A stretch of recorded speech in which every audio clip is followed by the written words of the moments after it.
I don't think that Jalen Hurts has to be that good, has to make that much of a leap for the Eagles to win the division necessarily, because the roster is in such good shape. Although I sort of agree with you, Gunn. It's like the contrarian in me. It's now everybody's talking about how good the Eagles roster is that I have to think, okay, well, it's not going to be that easy.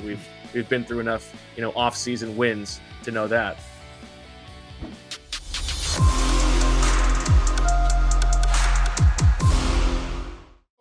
Yeah, well, our poor guy Bo Wulf has to sit there and listen to you guys bellyache, about how long the commercial breaks are. And there he is. Bo Wulf from The Athletic does a phenomenal job covering the Birds. Bo, do you believe these guys, man? It's unbelievable. I want to know what's in those cups. What are you guys exactly drinking? You got to run to the bathroom so quickly. Yeah, I'm telling you, man. And D Gun's on all kinds of medication. There's some weird things going on right now, man. Bo, what's up, bro? How you been? Uh-oh. Oh, we were muted there for a second, Bo. Go ahead. Uh-oh. Still muted. We lost his audio. Okay. Xander, let's try and get Bo squared away there. The beauty of modern technology. Yes. Right.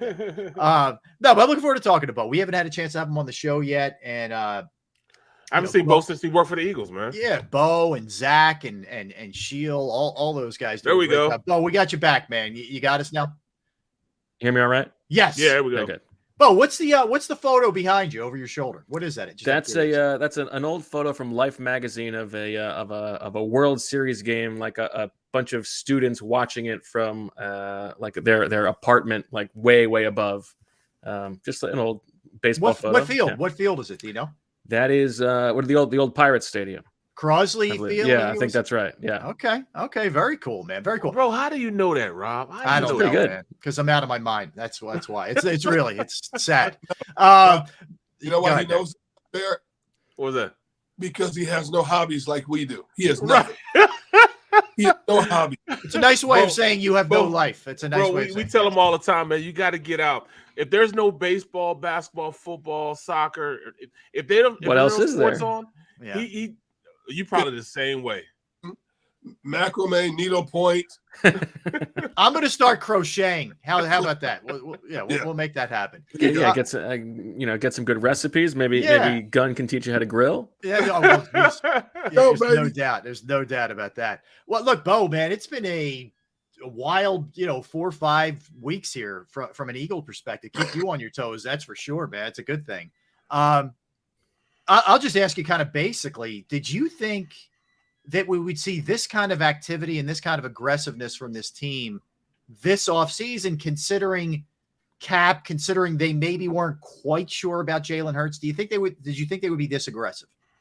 I didn't. And, that is my fault for forgetting the lesson that we should always remember, that, no one is going to be more all in all the time than Howie Roseman. That is his DNA, to push his chips to the middle.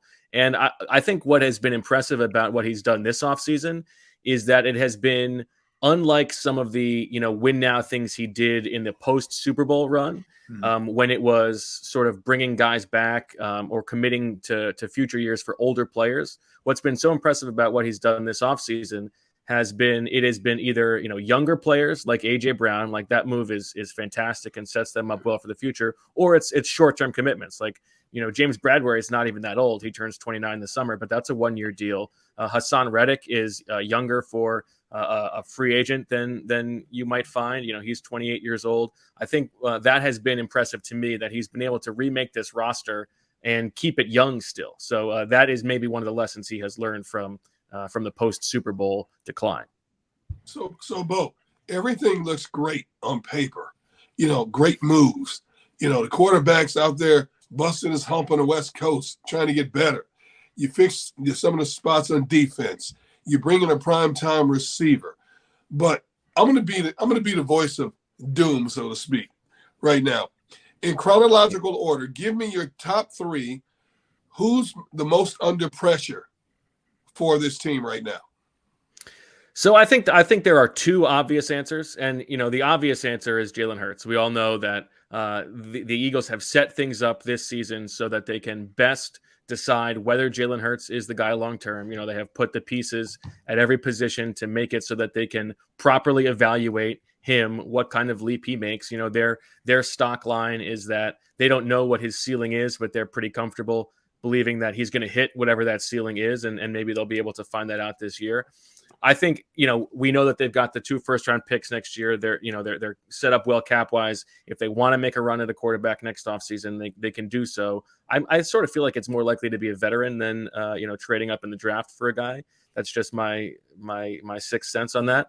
But like, I don't think that Jalen Hurts has to be that good, has to make that much of a leap for the Eagles to win the division necessarily, because the roster is in such good shape. Although I sort of agree with you, Gunn. It's like the contrarian in me. It's now everybody's talking about how good the Eagles roster is that I have to think, okay, well, it's not going to be that easy. We've been through enough, off-season wins to know that. I think that on defense, Jonathan Gannon is in a very similar position to Jalen Hurts.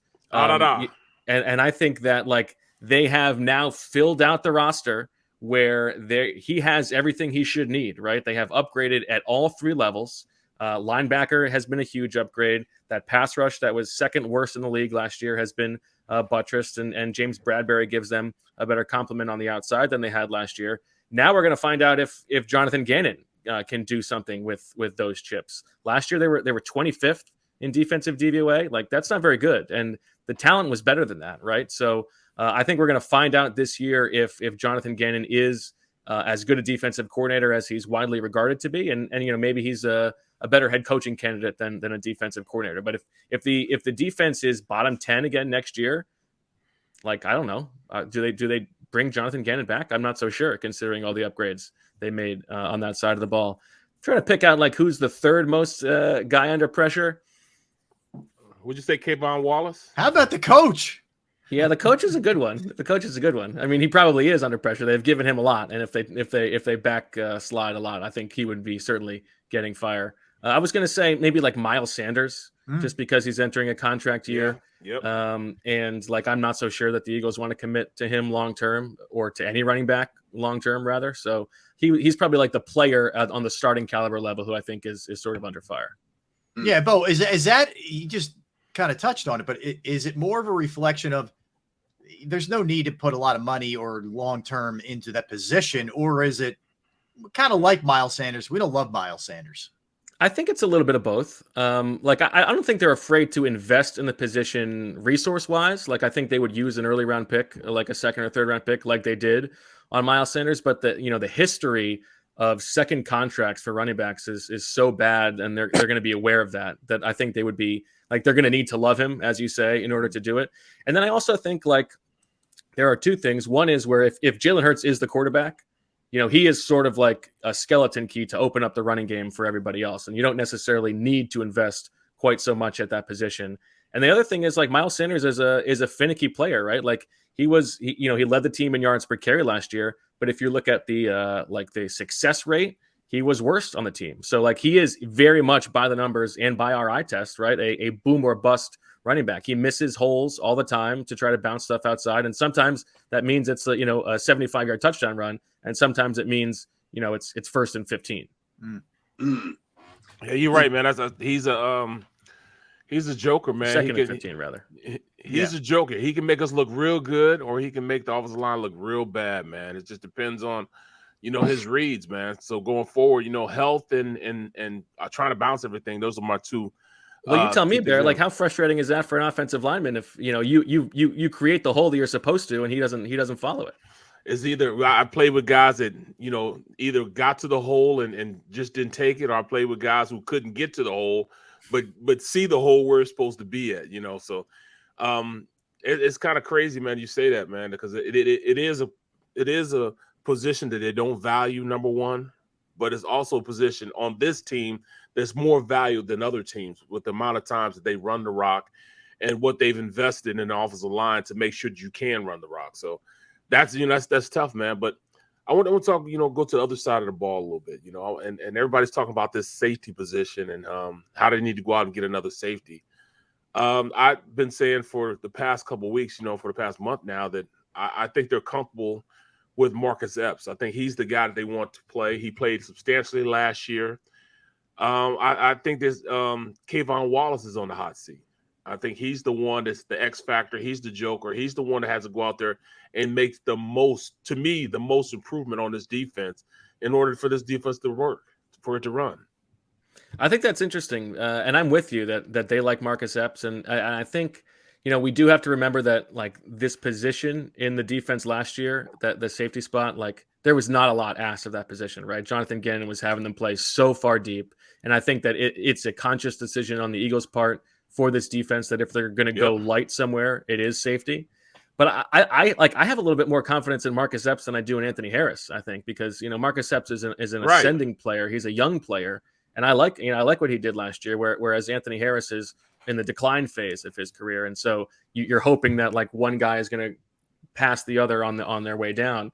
But Kayvon Wallace, I mean, listen, they played a lot of free safety looks last year. Yep. Not a ton, but they rotated those guys.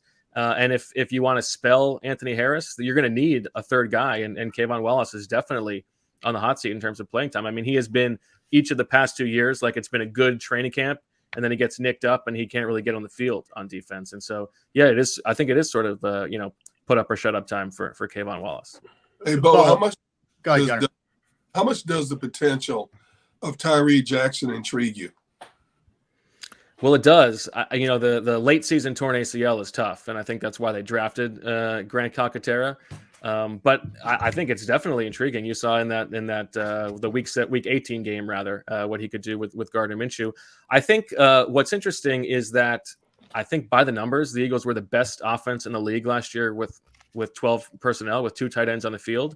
And it's funny to think about that because it was Tyree Jackson and Jack Stoll playing most of the time. These guys who had not played before, and so they were still able to be very effective. Now a lot of that was because of the running game and how good it was down the stretch, but.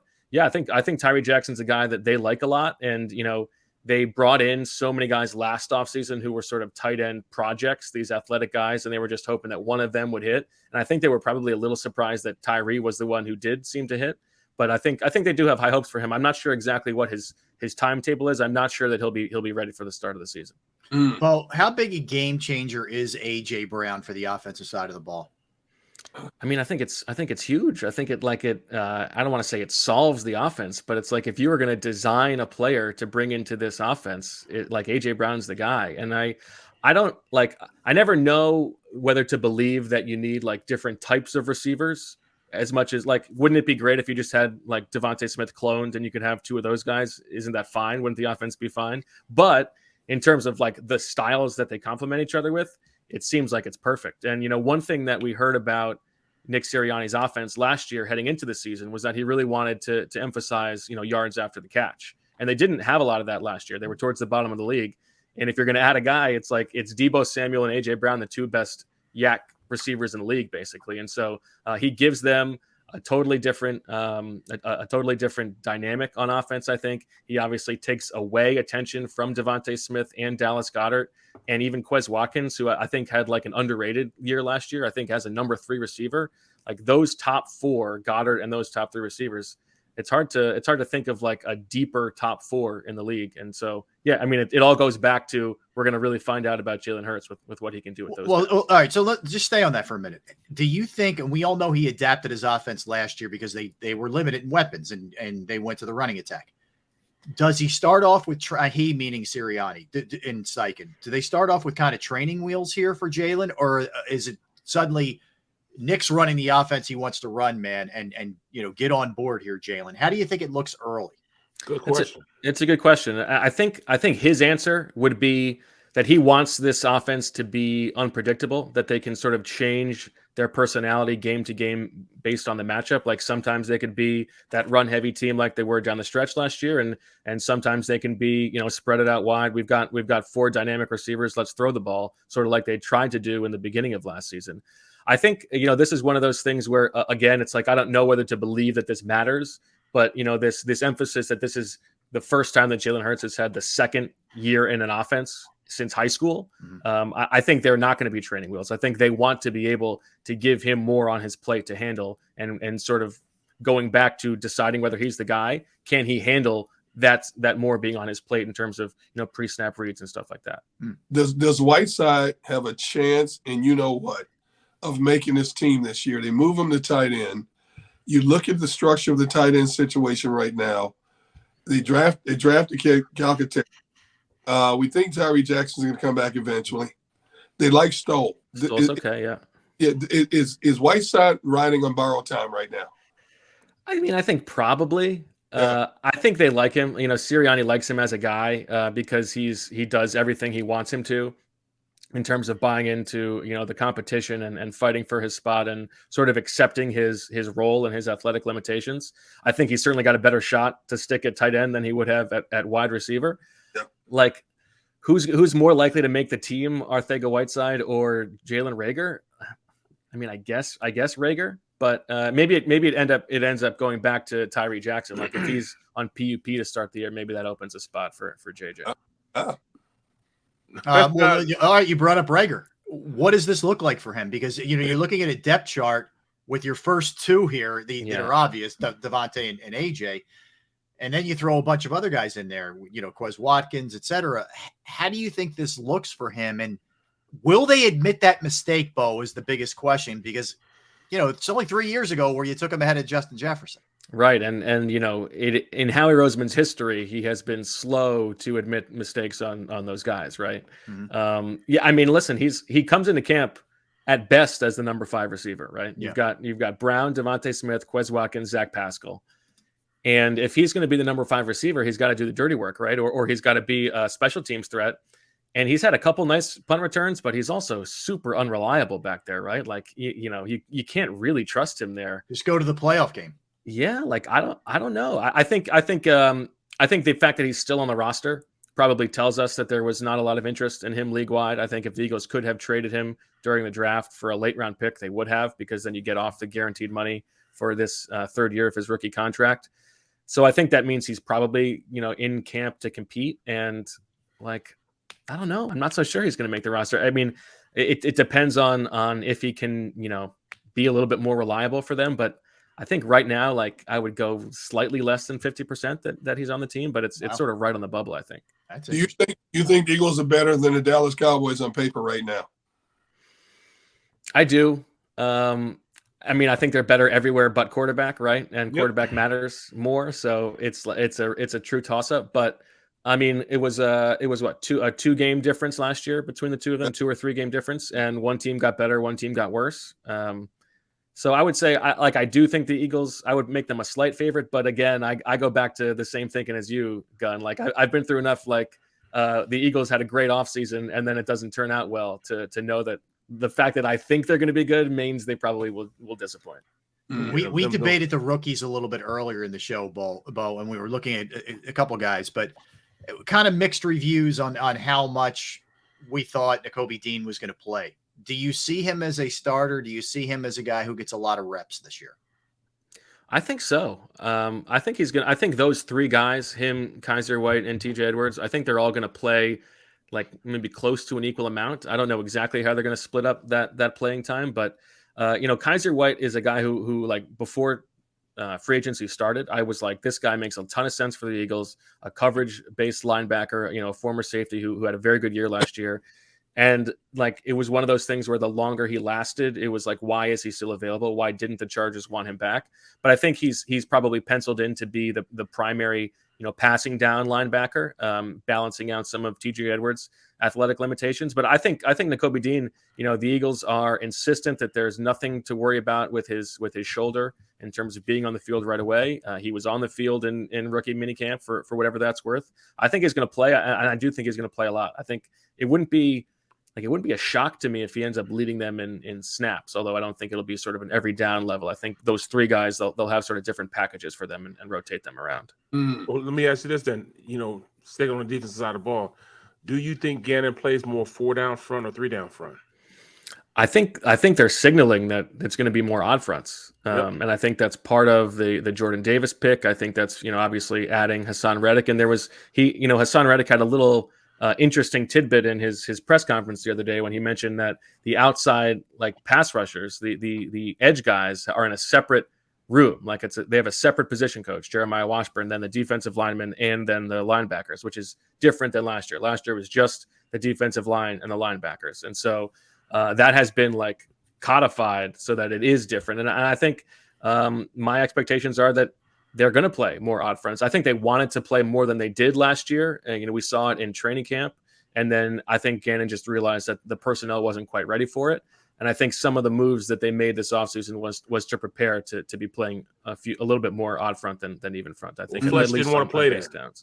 Fletch didn't want to play that defense, remember? Yeah, which is why I'm surprised he came back. Right. That's why I don't understand it either, man. That's the one move of the whole offseason that I still like. I'm surprised that the whole thing doesn't make sense to me, but I don't know. At a pretty good rate too, Bo. I mean, that's one of the things I was going to ask you is, do you see him bouncing back? I mean, look, I don't expect him to be the same guy he was 5-6 years ago, but he really fell off a cliff last year. What do you see from him? Yeah, I mean, I think maybe you convince yourself that they can go deeper at that position now with Hargrave and Jordan Davis and Milton Williams, who had a really good rookie season. That there's a little bit less on his plate. He can be a little bit fresher, but they've done a good job of keeping him fresh the past couple of years too down the stretch. So, I mean, I don't think he's going to be worse than last year production wise. Like it would be hard for him to be in terms of sacks, but. Like, I don't know, maybe, he knows that this is his last go around. He wants to leave on a good note. But yeah, I was surprised too, that like the amount of money they gave him relative to like other starting caliber defensive tackles who were still available. It's sort of a bet that he's going to have a big bounce back season, because they could have gotten sort of similar quality of play for about half the price, I think. Hey, Bo, as you watch and critique this team through the OTAs and minicamps, training camp, give me one position that you're going to be watching the closest. I mean, I guess all eyes are on safety, but it's hard to pay attention to safety enough, in practice without like seeing what else is going on. So it's a harder position to judge. Yep. And so like I'm always watching the offensive line at training camp. I know that's after Barrett's heart, but I mean, I think the right guard. We watched it together, didn't we? That's right. I think it's pretty interesting. I think there's an expectation it'll be Isaac Seumalo, and I guess he would be the betting favorite right now. But Jack Driscoll could slide there. He did a pretty good job last year. He's had trouble staying healthy. I wonder if they're going to give Cam Jurgens a chance there. That's not really what Jeff Stoutland has done in the past. He's always had rookies like focus on one position, become an expert on that one position before opening up their versatility. So that would be a little bit of a surprise to me. But I think there's like, listen, like if you're a like average caliber offensive lineman, is there a better spot in the league to go than, playing next to Lane Johnson and Jason Kelce, right? Like go in and things should be pretty good for you. Bo, do they have enough? Let's exclude for a second Hassan Reddick, who was 23.5 sacks the last 2 years. Great job bringing him in. Do they have enough beyond Reddick to get a consistent pass rush and to improve upon what I thought was their biggest weakness last year? Yeah. I mean, second to worst in the league in sacks and sack rate last year. Now some of that is because of the defensive style they had, that like quarterbacks were able to get rid of the ball so quickly, but the pass rush was not good enough last year. And I think, you're hoping that Brandon Graham comes back and is close to himself. I'm never going to count out Brandon Graham.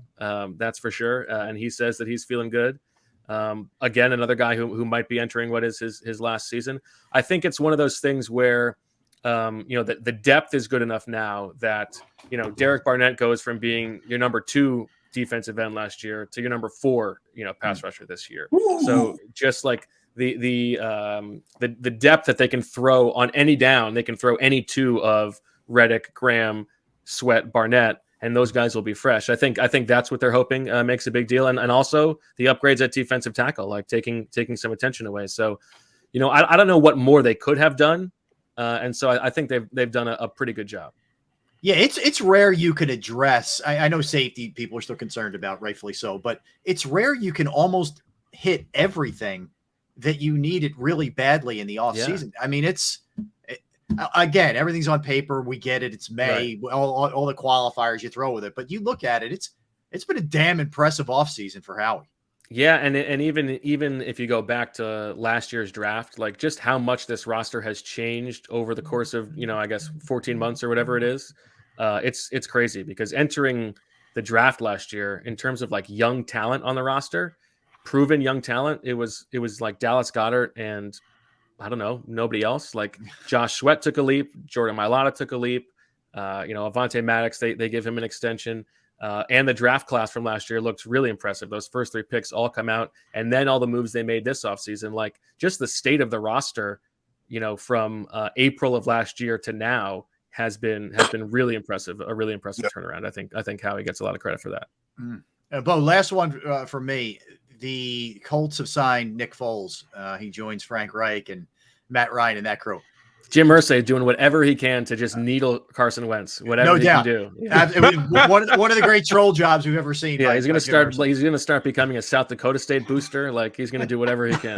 That's right. That's right. Just let Dallas Goedert know they can get exactly. The question I had is Jeremy Fallon from ESPN reported that the Eagles had some interest. A, do you buy it? And B, would that have been a good idea considering how much the fan base loves Nick Foles? I sort of think that even as much as the fan base loves Nick Foles, it wouldn't really be a quarterback controversy, right? People would understand that he's a backup at this point. Jalen's the starter. I think it would have made sense if they had traded Gardner Minshew or been able to find a trade for Gardner Minshew. And then you bring Foles back in as the backup. Like, I think that's great. I have no problem with that. And I know, like, I get on the Eagles sometimes for like bringing these guys back without like new ideas, like, re-signing, I love Greg Ward, but like, can't we just find a new guy for that position? Something like that. Right.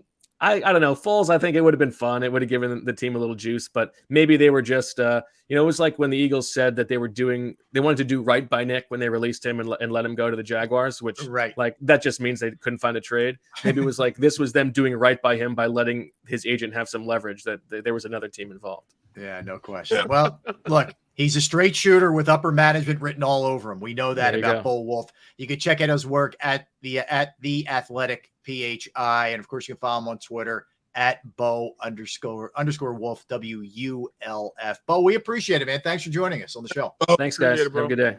Thanks. You got it. That is Bo Wulf from the Athletic. All right, guys, let's step aside. We'll come back. We'll hit a bunch of stuff that we haven't gotten to. NBA playoffs, some of the stuff that we're down. Break. Huh? Time the break. Oh, that's right. Hold on. All right, Barrett, you got your phone ready? Not yet. 1 second. Don't go to break yet. We're gonna tame this. Yeah, because we've been letting them go a little bit. Now it's time to get on Xander. All right. See what's going on. Tell me when you're ready. I can't find my the app for it. Where the hell is it at? I'll go to clock. Oh, there we go. We'll go to clock. Timer. All right. Ready? Okay, we're set. Yep. All right, here we go. We come back. We roll into the final segment of the program, do a little open talk where we jump around a little bit, hit on some of the stuff we talked about a little bit earlier as well. Derek Gunn, Barrett Brooks, Rob Ellis, Sports Take, JAKIB Sports YouTube Network.